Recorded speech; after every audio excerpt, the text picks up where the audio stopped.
peur doit s'imposer à tous. La population est convoquée pour assister au spectacle de l'amour. On se dirige vers Mossoul, l'une des plus grosses villes de l'Irak et l'ancienne capitale de l'État islamique.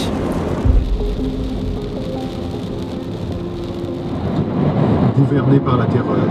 Plus on se rapproche de Mossoul et plus on voit des bâtiments détruits, des bâtiments qui ont été bombardés. Il ne s'agit pas seulement de tuer. Même un attentat raté sème la terreur dans le pays ciblé. Ces gens-là n'ont jamais représenté l'islam. Il s'est passé tellement d'horreur là-bas. Une action qui ne coûte à un djihadiste que $300 peut déstabiliser un grand pays. Ils ont fait tout ça juste pour servir leurs propres intérêts et malheureusement violer des centaines, voire des milliers de femmes, quoi. Parfois, c'est une ceinture d'explosifs qui est offerte à la future épouse. Il y a énormément de militaires, de checkpoints. On est toujours sur des grands terrains vagues. En fait, il faut s'imaginer que tous les combattants, que ce soit de l'armée irakienne ou de l'État islamique, sont passés sur ces routes. Ça donne vraiment des frissons d'être là. Il ne faut pas penser que toutes les personnes qui habitent à Mossoul étaient pour l'État islamique, bien loin de là. C'était juste des personnes comme toi et moi, des pères, des mères, des grands-mères, des enfants qui se sont retrouvés sous le commandement d'extrémistes.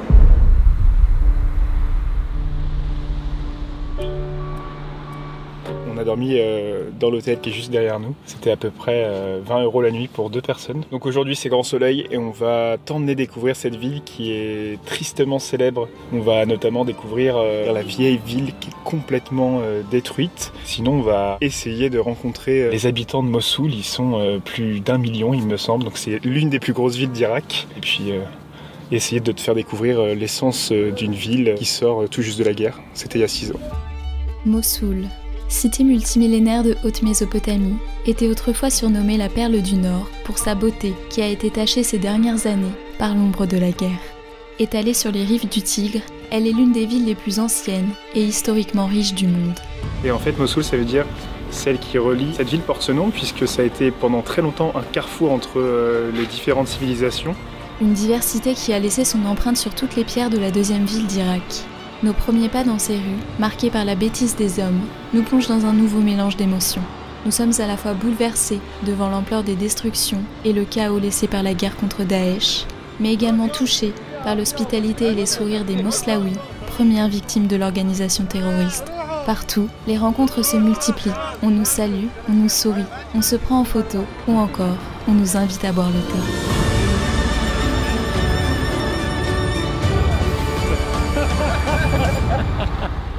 Et au moment où Daesh est venu ici, toutes les minorités ont dû fuir cette ville et très peu sont revenus.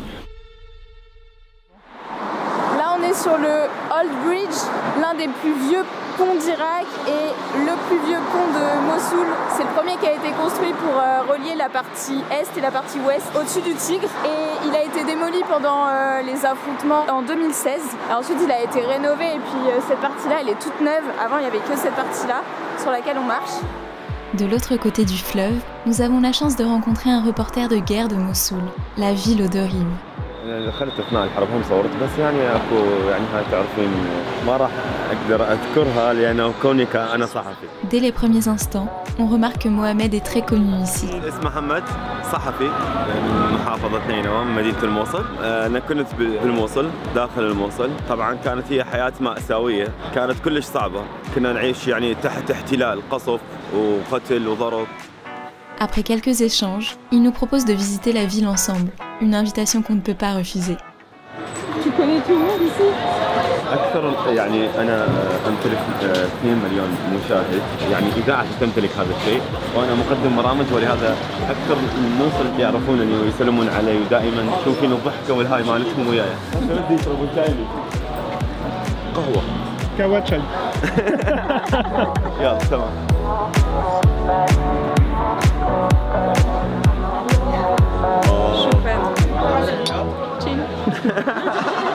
Donc là, il y a un monsieur dans la rue qui nous a offert le café. Et Mohamed nous invite ensuite à boire le thé. Donc si c'est comme ça toute la journée. القهوة من المنبهات أنا ما أشربها. Mia mia. Karak. اذا يشرب قهوه او شاي او ياكل او يتغدى وهاي الامور ما ياخذون منا لانه يريدون يوصلوا رساله بان ناس كرماء. Nous croisons encore quelques habitants et la chaleur de leur sourire. Puis, l'atmosphère s'alourdit. Nous approchons de la vieille ville. Malgré nos appréhensions, un sentiment d'obligation nous pousse à avancer pour témoigner de la souffrance et de la résilience de cette communauté chaleureuse que le monde a brisée. Dans quelques instants, nous allons entrer dans l'inconnu, car les récits sensationnels de la guerre sont privilégiés au prix du silence de ses conséquences, qui sont souvent bien plus dévastatrices.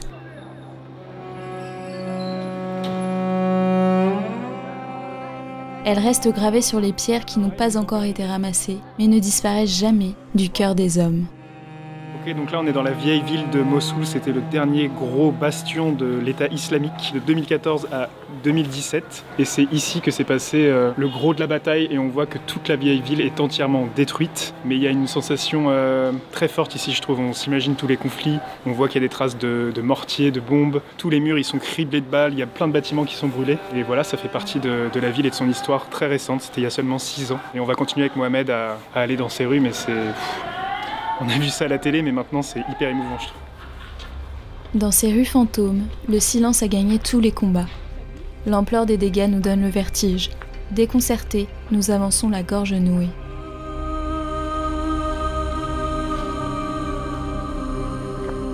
Où sont-ils tous partis? Combien de vies volées? Combien sont revenus à Mossoul? Y a-t-il encore des gens qui vivent ici? بعد ما المدينه طبعا اتدمرت اصروا هاي العوائل بانه ترجع لبيوتهم ونفس ما تشاهدون بانه موجودين ويعيشون واثبتوا للعالم بانه الموصل تمرض ولا تموت. من رجعنا بعد داعش بانه رجعنا احنا نريد نعيش حياه مدنيه، المدينه راح منها كثير فنريد نعوضها وندخل يعني بأن نعيد كل تفاصيلها، إرثها، تراثها. Donc avant en face de nous il y avait une mosquée, elle est complètement détruite et ils l'ont reconstruite juste ici, juste à côté. En 2003, l'armée américaine ment au monde en déclarant que l'Irak détient des armes de destruction massive et l'envahit. Le régime sunnite de Saddam Hussein tombe en quelques jours et les États-Unis instaurent un gouvernement chiite. الحياة قبل داعش كانت يعني الوضع الأمني كان لا شيء ولكن كنا نقدر نعيش هذه الأيام يعني مشينا يعني نقدر نقول بالعامية بأنه قدرنا نمشيها رغم يعني سوء الأوضاع الأمنية. Daesh émerge à partir du début de l'invasion américaine et obtient un large soutien en exploitant les frustrations des sunnites discriminés par le gouvernement chiite. Ainsi, en 2014, alors que l'organisation terroriste compte déjà 30 000 combattants entre l'Irak et la Syrie, elle prend le contrôle de vastes territoires et de la ville de Mossoul, dont 95% des 2 millions d'habitants sont sunnites. 2014 devient alors l'année noire. Avant et pendant l'occupation de Daesh, plus d'1 million de Moslaouis ont fui la ville au risque de leur vie. Et en marchant dans ces maisons complètement déglinguées, brûlées, on ne peut pas s'empêcher de penser aux familles qui étaient là avant que tout ça arrive. Qu'est-ce qui s'est passé pour elles une fois que l'État islamique est arrivé en 2014? On sait qu'au départ, il y a une partie de la population qui a plutôt bien accueilli l'État islamique quand ils sont arrivés. عندما وصل داعش للمدينة كانت مفاجأة يعني الناس نايمة بالليل قعدوا الصبح قالوا طب داعش للمدينة. Et très rapidement, ils se sont rendus compte que c'était un groupe ultra radical qui respectait pas du tout ses propres règles, donc c'est-à-dire la charia, mais poussée à son paroxysme. Et très vite, ça a été l'enfer pour la plupart des gens ici à Mossoul. En 2014, Daesh il est rentré, on est parti à Arbil. C'était difficile. T'as laissé ton argent, ton papier, ton truc, ta mise au travail, t'as laissé tout. C'était difficile de passer la frontière. Parce que moi, je te rappelle pas trop, j'étais un peu petit. أنا ما قبلت، أنا طلعت قبل داعش طلعت من المدينة لأنه كان بسبب التهديدات الإرهابية اللي والعائلتي، بس اللي نسمعه واللي نشوفه وحال أهلنا اللي موجودين فكانت يعني حياة صعبة جدا عاشوا تحت حكم عصابة داعش. La cité de la diversité culturelle devient alors le théâtre de la terreur. L'État islamique impose des lois strictes basées sur une interprétation extrême de la charia. Ceux qui ne respectent pas leurs règles sont traqués et exécutés brutalement en public. Le patrimoine culturel est détruit et pillé, Et on voit que cette vieille ville devait être magnifique, il y a des petits balcons comme ça, sur plein de fenêtres il y a des sculptures, il y a des vieilles portes. La population est surveillée et les enfants endoctrinés pour commettre les pires atrocités.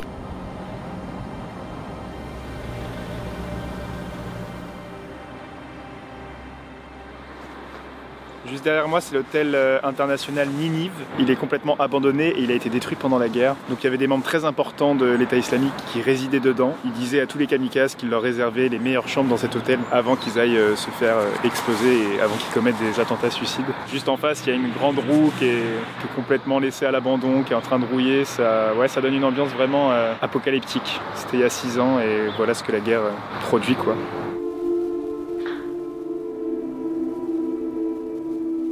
Et voilà, quand on est dans ces maisons, on peut pas s'empêcher de penser toutes les horreurs qui ont pu se passer ici. Ça a même pas d'âme en fait, c'est comme si même la maison, les lieux, la ville, ils étaient complètement morts et souillés par l'activité de ces barbares. Ces gens qui ont tué sans pitié, qui ont violé sans pitié, qui ont juste appliqué l'horreur. Enfin voilà, c'est horrible en fait ce qui s'est passé. Souvent à la télé, on voit notamment les bombardements, c'est ça qui fait marcher un peu les médias, mais l'après, je trouve qu'on le voit pas beaucoup et le fait d'être là, on sent l'étendue de l'horreur qui s'est passée ici. Pour attirer de nouveaux combattants, les djihadistes diffusent leur propagande en ligne et à l'étranger via des réseaux organisés, recrutent des prisonniers et promet à tous un salaire, des récompenses ou encore des esclaves sexuels. Et pour étendre son contrôle, Daesh a instauré de sinistres institutions à Mossoul, une police religieuse, des écoles et un système judiciaire islamique. On est passé juste devant le palais de justice. Et pas très loin, il y avait un énorme bâtiment complètement démoli et abandonné. En fait, dans ce bâtiment, quand l'État islamique est arrivé, ils avaient également ce qu'ils appelaient leur propre justice. Il y avait des juges et c'est dans ce lieu que se passaient les échanges d'esclaves sexuels. Donc les esclaves sexuels, l'État islamique les appelait les sabayas. Donc ils allaient au tribunal, il fallait signer un papier. Donc c'était comme un acte de mariage. Donc après, il avait cette sabaya pour lui et il pouvait revenir le lendemain. Quelques heures après, quelques jours, quelques semaines après pour revenir au tribunal, annuler le mariage et ensuite l'esclave sexuelle est transportée dans différents bâtiments où elles sont traitées comme de la marchandise. Donc il est laissé là dans des énormes salles, dans des grands bâtiments et puis après il y a des membres de l'État islamique qui venaient se servir. Il y avait même une grille tarifaire. Les femmes qui vendaient le moins cher, c'était moins de 40 €. C'est les femmes qui ont plus de 40 ans. Quand elles ont moins de 12 ans, c'est les tarifs les plus élevés, c'est moins de 150 €. Il y en a même qui ont été achetés contre des pistolets. Enfin, c'est les pires horreurs que l'humanité puisse faire. Et alors à l'époque, il y avait entre 6 000 et 10 000 esclaves sexuels entre la Syrie et l'Irak. Et aujourd'hui, il en resterait encore 3 500 captives et violées tous les jours. Voilà pour les sabayas. Après 3 ans d'occupation, Mossoul est libéré en juillet 2017, après 9 mois de combats menés contre Daesh par les forces irakiennes et la coalition internationale. فجروها بس الناس اللي كانت هنا موجودة عانت كثير يعني بهذه اليوم.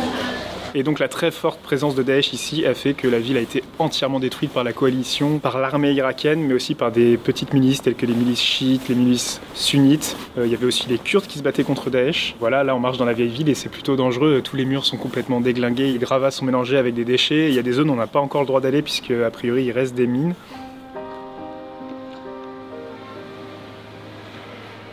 On voit écrit partout safe, ça veut dire que c'est sûr qu'il n'y a pas de mine à l'intérieur ou d'explosifs. Ils ont inscrit ça partout dans la vieille ville. Là tu vois aussi c'est écrit safe, safe. Après ça donne pas trop envie de s'aventurer quand même. Ouais, parce qu'il y a des gros trous partout. Tous les murs sont tordus, criblés de balles, tout semble avoir été brûlé ici. Enfin je sais pas, ouais c'est un environnement, c'est pesant je trouve. On s'entend juste tes pas marcher dans les petites ruelles, tout est défoncé, on voit des vieux objets qui devaient appartenir aux gens qui habitaient ici. On voit des vieilles télés, des petits bibelots, des petites choses accrochées au mur. Tu peux pas t'empêcher d'imaginer qu'avant il y avait des gens qui vivaient tranquillement là et qui ont tout perdu et qui des fois doivent revenir ici et se dire c'était là qu'on habitait, c'était notre maison et regarde à quoi ça ressemble aujourd'hui. Ils sont peut-être aussi morts. Hein. Ouais, ils sont peut-être aussi morts, mais c'est la première fois qu'on se retrouve dans un environnement comme ça. Lors des affrontements, plus de 20 000 habitations et 6 quartiers de la partie ouest de la ville ont presque entièrement été détruits. Et parmi les dizaines de milliers de civils piégés, Entre les menaces de mort de Daesh et les bombardements incessants de la coalition, plus de 11 000 ont perdu la vie. Encore aujourd'hui, des centaines de corps sont toujours enfouis sous les ruines. J'ai l'estomac comme ça. Je trouve que...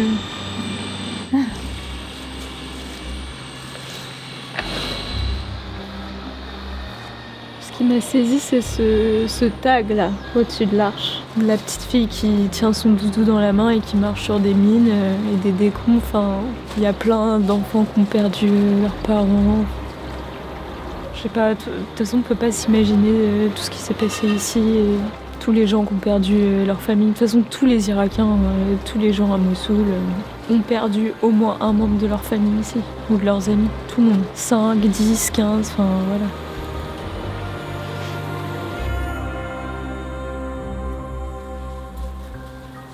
Il est temps pour nous de sortir de ce lieu dévasté par la guerre pour nous diriger vers un site qui a joué un rôle crucial dans l'ascension de Daesh.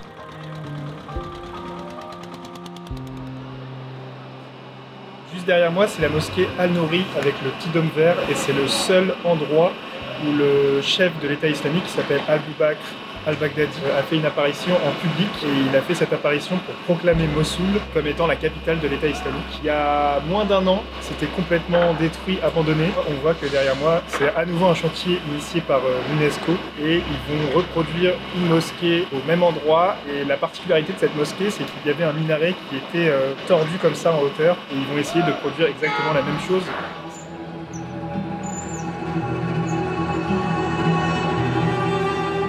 On voit qu'effectivement il y a plein de maisons qui ont été restaurées, réhabilitées. Petit à petit, il y a des gens qui reviennent habiter ici. Il y a une école juste derrière nous, on entend les enfants dans la cour. Et puis ils replantent des arbres, ils replantent des palmiers. Peut-être que petit à petit, cette partie de la ville va reprendre vie. Donc quand Daesh est arrivé ici, ils ont vraiment supprimé tout ce qui était en rapport avec la culture, l'histoire. Ils ont quasiment tout démoli, ils ont démoli des églises, fermé beaucoup d'établissements. Donc là tu vois juste derrière c'est une église et on voit l'un des clochers et tout en haut il y a bien une croix qui a été démolie. C'est pareil sur l'autre clocher. Et donc il y a des organisations comme l'UNICEF qui viennent ici pour rétablir tout ce qui est patrimoine historique, patrimoine culturel ou encore l'éducation. Voilà, il y a une école qui est là en plein milieu des ruines et je pense que c'est un message fort de voir ça 6 ans après, c'est-à-dire que la ville renaît de ses cendres petit à petit. On voit des enfants là qui jouent derrière nous et tout ce qu'on peut souhaiter c'est que dans les années à venir tout soit reconstruit et qu'ils puissent connaître la paix aussi longtemps que possible parce que vraiment l'Irak c'est un pays qui a quasiment connu que la guerre ces dernières décennies. On est passé devant un bâtiment qui ressemblait appartenir à l'UNESCO. Et donc il y avait une dame qui travaillait, qui était juste devant et elle nous a dit qu'ils étaient en train de reconstruire une école.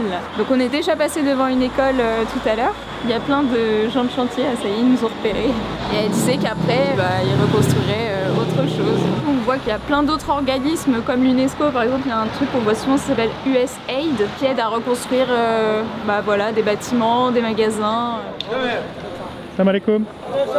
English malum? Yes. Hello sir. Hello, welcome. Shismek? Abdullah. Tasharafna Abdullah.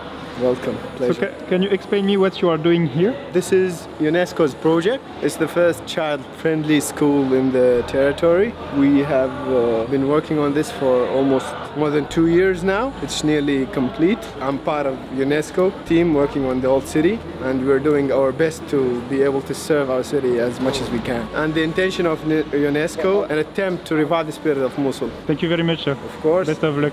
Of course, welcome. Après la froideur de la vieille ville, nos cœurs se réchauffent, car malgré toutes les atrocités qu'a traversée la population, celle-ci nous offre la chaleur de son sourire. La force et la résilience des Irakiens ne cesseront jamais de susciter notre admiration. اللي طمسوه متعمدين بهذا الشيء رجعنا بقوة بأنه بهمة القوات الأمنية بهمة الشباب الأبطال بهمة كل المجتمع من الكبير للصغير بأنه نريد ننهض بهذه المدينة اللي عانت كثير على مدى سنوات. Là on n'est plus dans la partie qui est très détruite, on est juste à côté et il y a beaucoup d'habitations, il y a du monde. Donc on pensait qu'il y avait juste quelques petits projets de réhabilitation par l'UNESCO et plus on se promène dans les rues, plus on voit des façades comme ça qui ont été toutes rénovées et à côté il y a la plaque qui montre que ça a été rénové par l'UNESCO et On en voit partout, surtout les grands bâtiments. On voit qu'ils rénovent beaucoup les églises, les mosquées. Là, on a vu tout à l'heure, il y a un jeune homme qui nous a fait rentrer dans une grande maison qui appartient à un groupe politique important en Irak.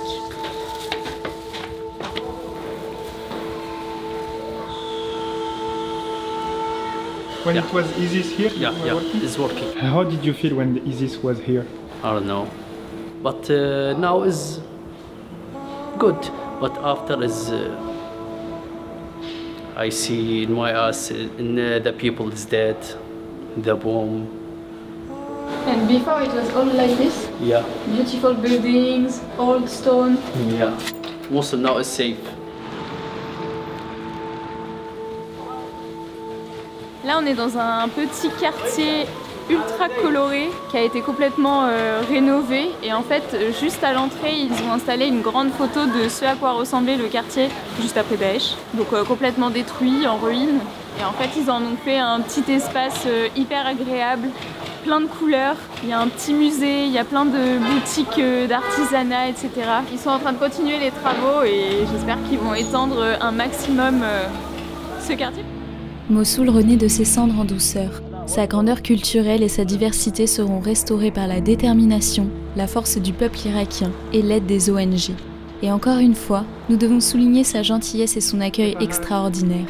الأشخاص اللي يزوروني من خارج العراق لهم ترحيب وكرم خاص واحنا ما نفرق بين أي جنسية أو أي شخص يزورنا بالعكس نفرح بجايتكم وبجاية أي شخص يجينا ومفتوحة بيوتنا ومفتوحة أعمالنا وكل شيء مفتوح لهم وكل الطرق بأنه اللي يرتاحون بها زيارة بلدنا. كل الأهلا بكم. باريس. Plus de 6 ans se sont écoulés depuis la chute de Daesh à Mossoul. C'était la fin d'une guerre, mais le début de nouveaux combats. Car même si elle reste bien plus silencieuse que la guerre, les conséquences sont dramatiques et peuvent devenir la source d'une nouvelle instabilité dans la région. Parmi elles, il y a des dizaines de milliers de réfugiés moslaouis qui font face à une crise humanitaire alors qu'ils ont déjà tout perdu. D'autres doivent vivre avec le poids des souffrances et des traumatismes causés par toute cette violence. Pourvu que toutes ces belles âmes puissent enfin connaître une paix durable pour mener à bien la reconstruction de leur pays et de leur peuple.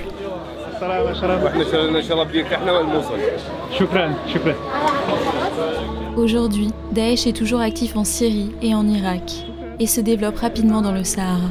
Les médias nous donnent l'impression que les guerres arrivent subitement, alors qu'elles naissent toujours progressivement dans l'ombre, de l'ignorance et de la haine. À bientôt.